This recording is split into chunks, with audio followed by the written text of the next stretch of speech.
R9SK3 Seraphim Flame Fighter Final Model, a final craft in the R9SK series specifically designed for flame armament. This entire series has been focused on using flamethrowers.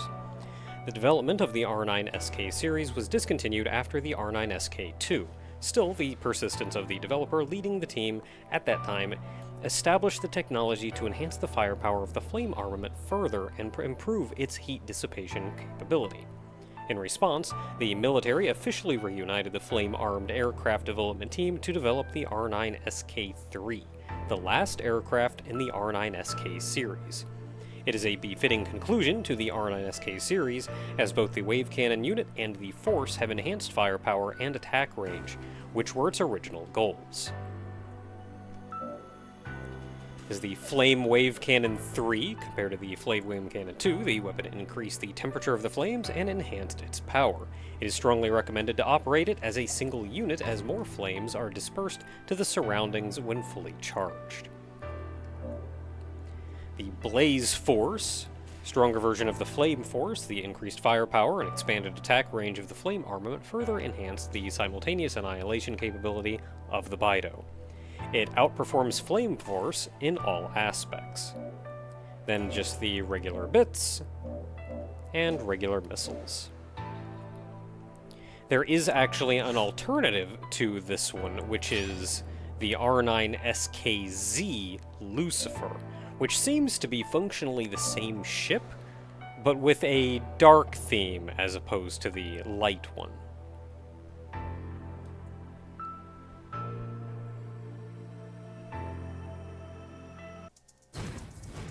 Stage 5, Distorted Ecosystem. So this is a takeoff of Twisted Ecology from R-Type Final. You may remember this stage as one that actually changed depending on... I forget how exactly it changed, but it changed! You could actually get a very hot level, a very cold level, water-filled level.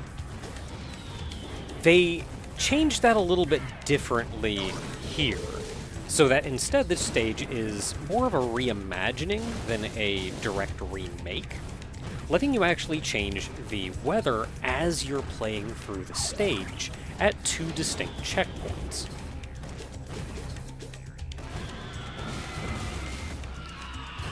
Which you can see this blue and red orb is called a weather controller, I believe.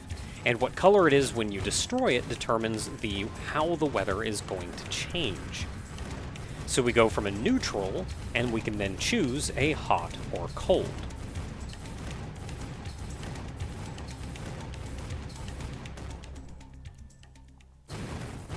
This ship, by the way, is rather powerful. Also very good if you don't want to have any idea what's going on around you.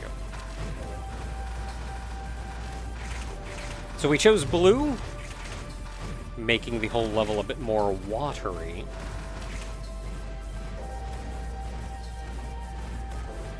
Now, I have died several times to the little things dropping down from the ceiling or coming up from the floor.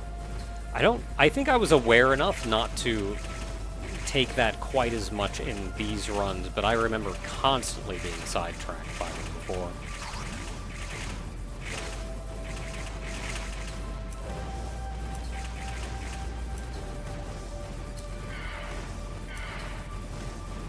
That little guy up top spewing all the little babies out can be a little bit tricky to deal with. The key, really, is just to get up there as fast as possible. You can get up there before it becomes a threat, swap your force around, and shoot him from behind. This ship also has a unique missile, which is like a firebomb. It acts almost the same as one of the other missiles, but it's, themed. There's our orb again. Weather controller, so it blew again.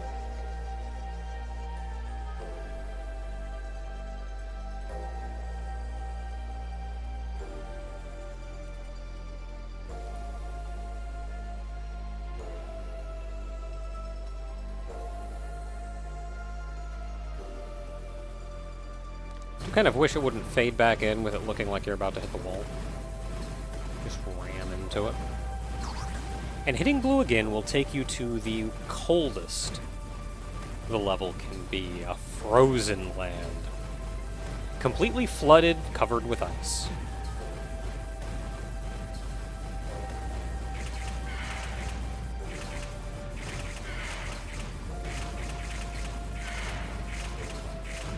There are a few enemies crawling in from the top here, and I've chosen yellow mostly to deal with them.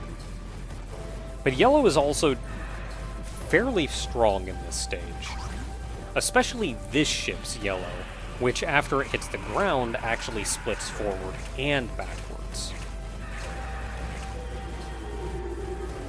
Be careful when you kill those, as their any remaining undestroyed segments will float upwards, and you could be trapped by that.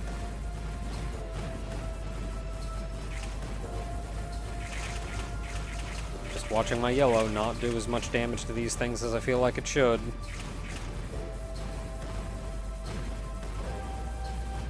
So this ship is quite large. Your hitbox is not that large. I don't believe the hitbox changes between any of the ships.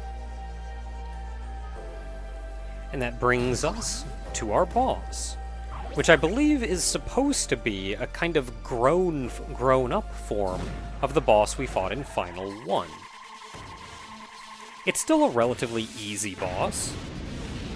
You have to shoot the blue orb in the back, it swims around the room, and drops these little orbs, which act differently depending on the weather.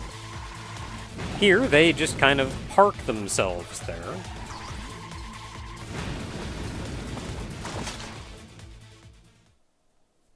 And then the boss dies.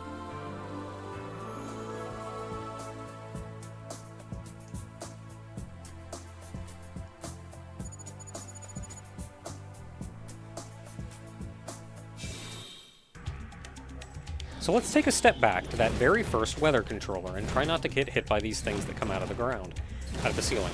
They actually do have a tell before they come out, a little dust cloud will show, but you are very likely focused on something else.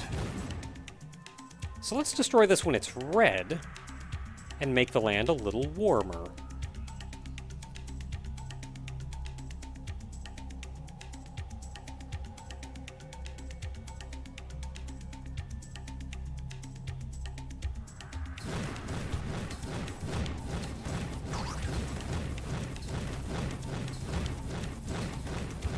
I do enjoy that some bits actually take on some of the elements of your wave cannon. The shots the bits are firing here being fire-themed, even though they're not special bits at all. The Psy bits advertised this, but unfortunately the Psy bits really, I think, did about the same thing as a regular bit. I believe the only one that they directly took the shot from is the Leo Force. But that's for another time. You can actually see this is the same level. And we're encountering, like, that large thing on the ground used to be up above the ice.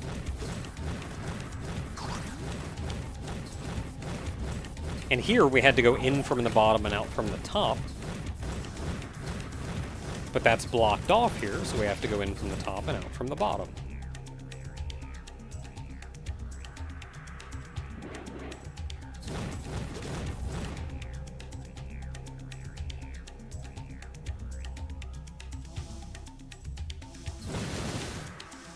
I'm being a bit careful here and pulling my shots, because I know the other weather controller is right here.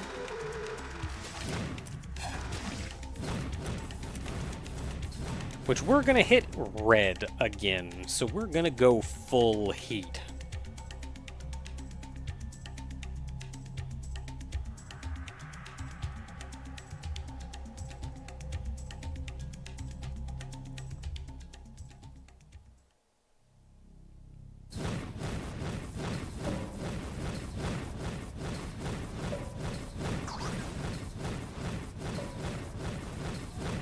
So our final leg now at its hottest.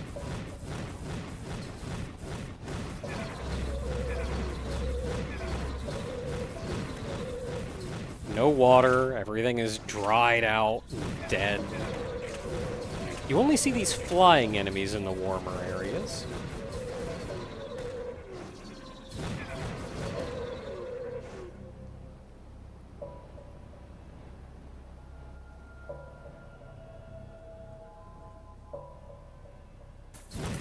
Another one of these pods, which in the colder areas hung above the water.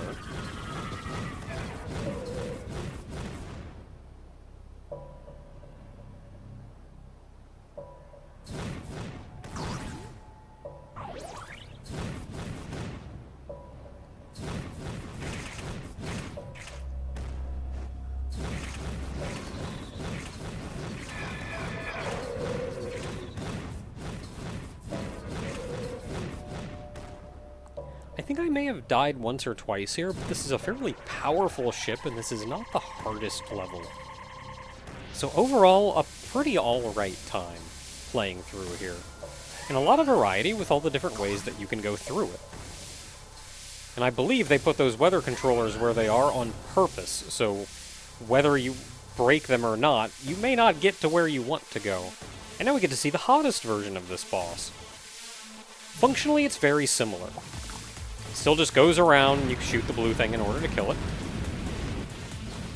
The little balls it drops, though, now fall to the ground as spiky balls, which I believe when they hit the ground will explode into spikes. Not something we had to worry about, though.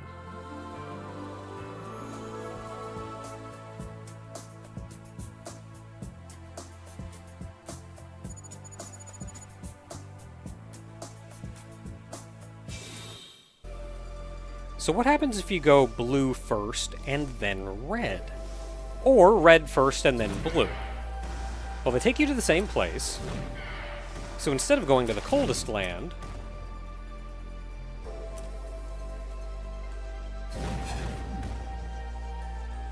we can heat it up. This actually gives us a total of 3 different final areas and 2 different of the middle area, which is about 5 different total weather variations, which I believe is the total number of variations of this same stage in Final 1.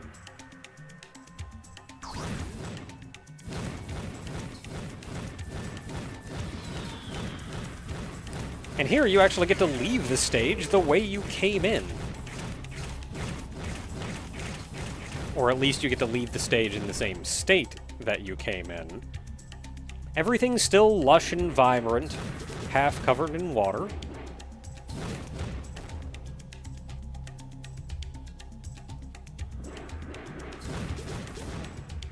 You can see the dust there before they come out of the ground. So keep an eye on everything, especially when you're distracted. That's when they like to get you most.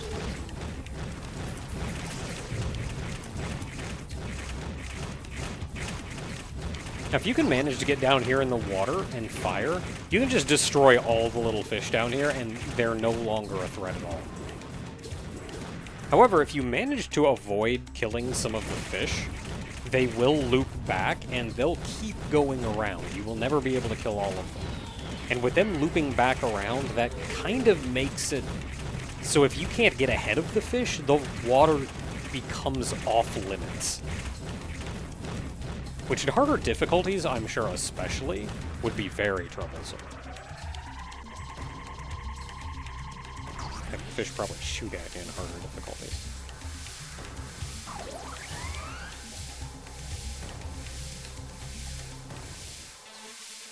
And we get to see the 3rd variant of the final boss. I'm not actually sure what this variant does specifically.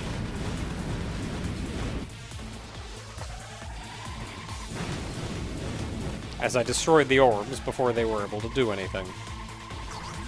But they look like kind of a mix of the two, where they'll drop down onto the water, and then maybe do something.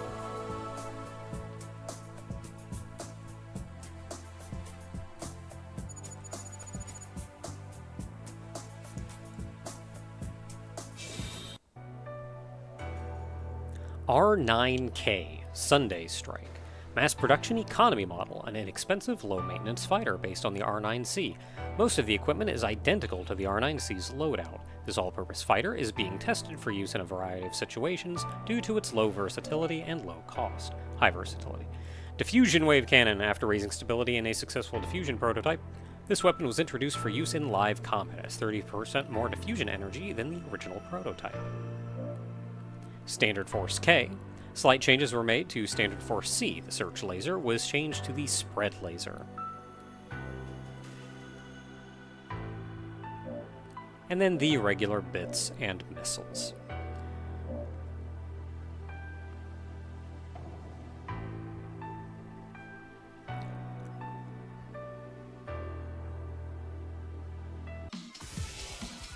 Stage 6, Resource Quarry Ruins.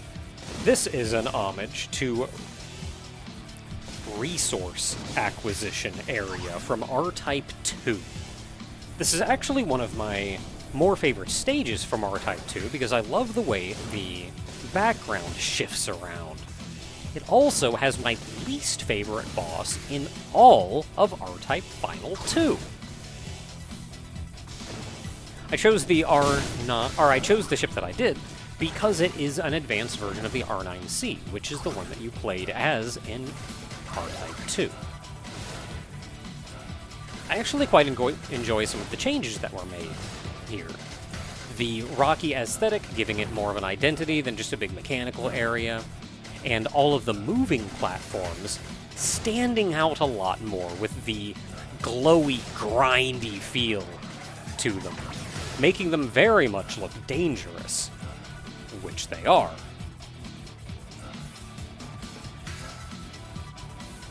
Also, kickin' music.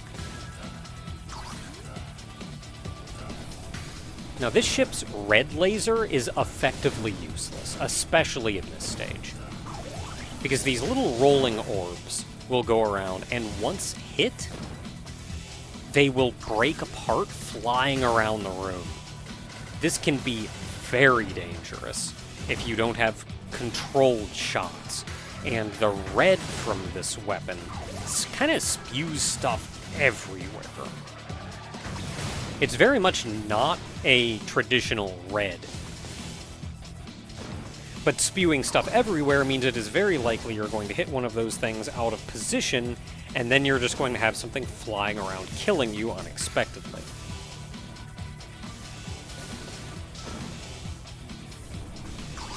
I had been going with usually either yellow or blue. Which one I had, I don't think bothered me too much.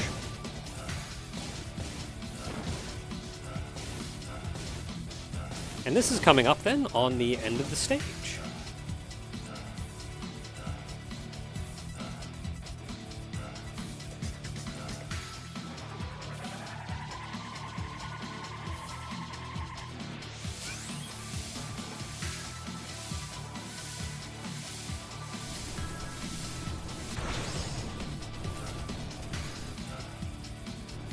It's a chase!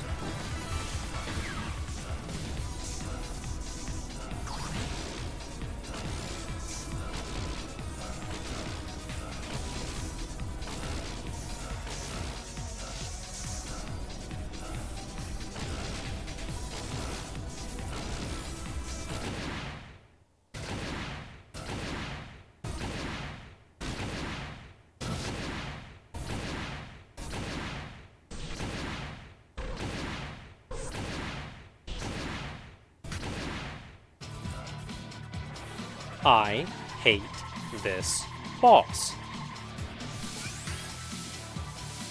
So I mentioned before we're playing on practice difficulty, and in practice difficulty there's actually something you can do by pressing there's a button dedicated to a slow mode. And I hate having to do it, but I had to use slow mode in this segment of the boss. There is simply too much going on too fast. Between the boss moving up and down, the background still moving around, there are the various POW armors you have to worry about. The boss is shooting at you. The shots that the boss shoots out go through your force. and given the chance, it will even shoot missiles at you. It's not even always vulnerable, oftentimes closing its front case so you can no longer hurt it. It also has an obscene amount of health. This boss is not only very difficult, far more difficult than it has any right to be, and makes you think way too fast. Faster than I was able. But it's also significantly more dangerous than the one that you fought in R-Type 2, which didn't have moving backgrounds.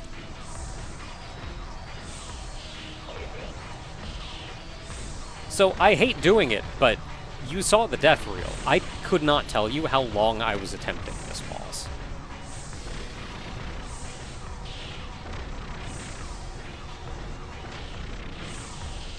I believe it would have helped if I had a better charge cap shot, a better wave cannon. The diffusion wave cannon is very good at clearing an area, but very bad at single target damage.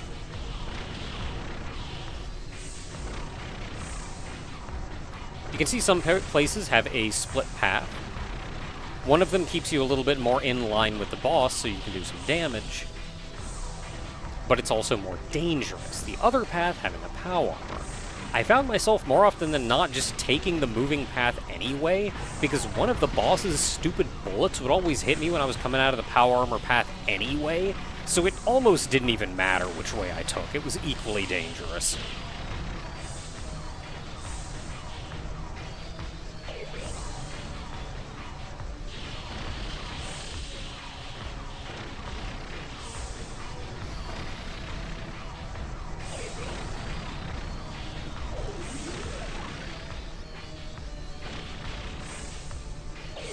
And of course, I'm far too focused on dodging around everything that I am not paying any mind to what power-up I actually collect from the power armors, if I collect one at all. My number one priority is not getting killed.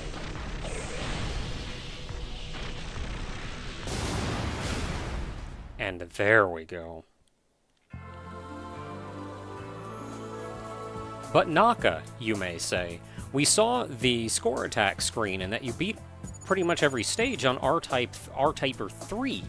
So why did you have to use practice mode on this one? Joke's on you, I've never beaten this stage without using practice mode slowdown.